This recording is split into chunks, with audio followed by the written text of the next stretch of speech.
Jerry Seinfeld's been, out doing excessive amounts of press for his Pop-Tart movie, Unfrosted, for Netflix. Again, it's a bit like the Apple one in that I can kind of, I've been a bit all right, we'll take a step back. Obviously, the Seinfeld TV show came out when I was in high school, and it was huge. It was something that I grew up on. We had the figurative water cooler moments the next day after each episode aired in the schoolyard kind of thing.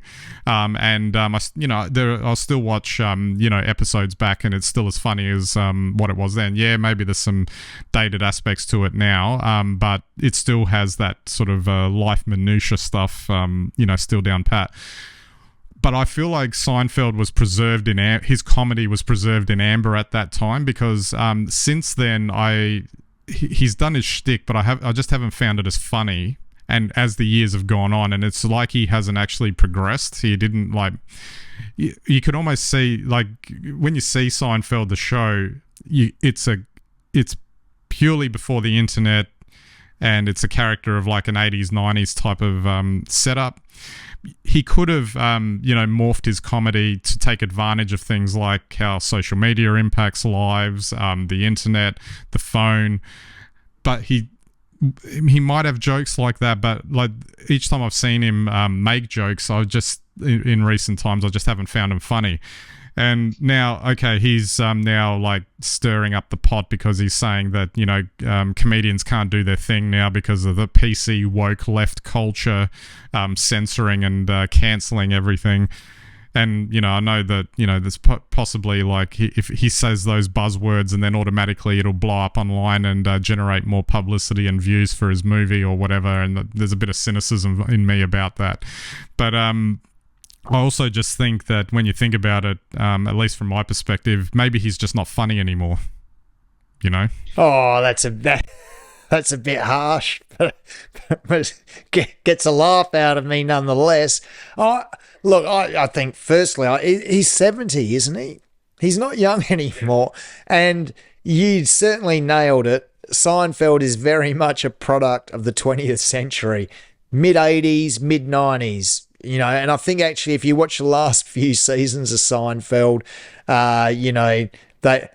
they were still living 5 years behind what was happening at those times. So, it's a classic comedy. It's a very funny comedy, but it's kind of a one-trick pony sort of comedy. I think the success of Curb Your Enthusiasm afterwards, and for fans of Curb Your Enthusiasm and Seinfeld, you'd know the link. I think that was probably turned out to be a much more modern show, or one that was able to shift with the times, probably because Larry David was writing it and living it at the same time. But yeah, look, it's interesting. Unfrosted. What's Seinfeld's obsession with cereal? I mean, we all know back in Seinfeld how he used to have it, 5 different cereals in his cupboard, and he'd always be munching on it, and it's a real throwback to the middle of the 20th century. So I think his comedy has a place. I think it's very nostalgic comedy these days, and I think he's a very smooth operator, and I think he knows how to push people's buttons so he can get a bit of free publicity. Yeah, fair enough. I wonder though if that extends to when he makes comments around how there wasn't really funny shows after his, and he's actually he's actually said that, and it's like, the comedy of of shows in the 70s, 80s, and 90s was of a different, it was of its era, as it should be, because that's the product that it was actually born in. So if you look at it through that lens, but to say that there isn't funny currently, it's because, I think that's, a broad sweeping generalization that's probably a bit tone deaf, to be honest.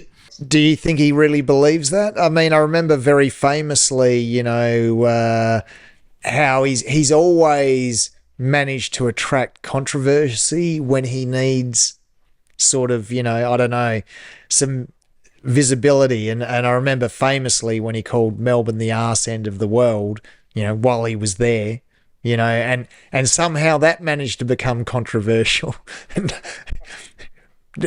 And I think, was it any coincidence that he managed to, say that while he was in the country? It's those sorts of things. I just think he's a very smooth operator. I tend to agree with you. I find him funny when I watch him in the past. Nothing I've seen of him in the last 15 or 20 years really has made me laugh as much as those wonderful episodes in the 90s. Absolutely. But that goes back as a final point on the cynicism behind what's actually going on here, in terms of stoking publicity. Is this where we've gotten to that if you've got a piece of work you want to get out there, this is what you need to do to get noticed? Well, it is. And just to quickly just look back at the Apple ad as well, and Unfrosted, it's getting publicity for these films. We both know, and everyone is listening now knows, there's a film with Jerry Seinfeld, and everyone knows that there's a really thin iPad out. No, it's like, yeah, the message is working. Yeah, I guess so. But to me, maybe as a final point, and I don't know what you think about this. Okay, it's possible that they deliberately intended this, but then there's also a part of me that thinks, no, they're not clever enough for that. I agree, but I think that there's a disconnect now. So people can be outraged, but they'll still go and buy the iPad because they like it. And people, can think, well, Jerry, you're full of it. Oh, but I might just check out your movie just to see, if it's any good. And I think that that's what works. And I know it's on Netflix. I've got Netflix, so maybe I'll watch it tonight. I don't know. Maybe all of this is making me nostalgic for the times when I grew up in, because it was more just. I mean, there was a cynicism then, but it was of a different kind. Let's put it that way. It was a simpler time, Ben. It was a simpler time.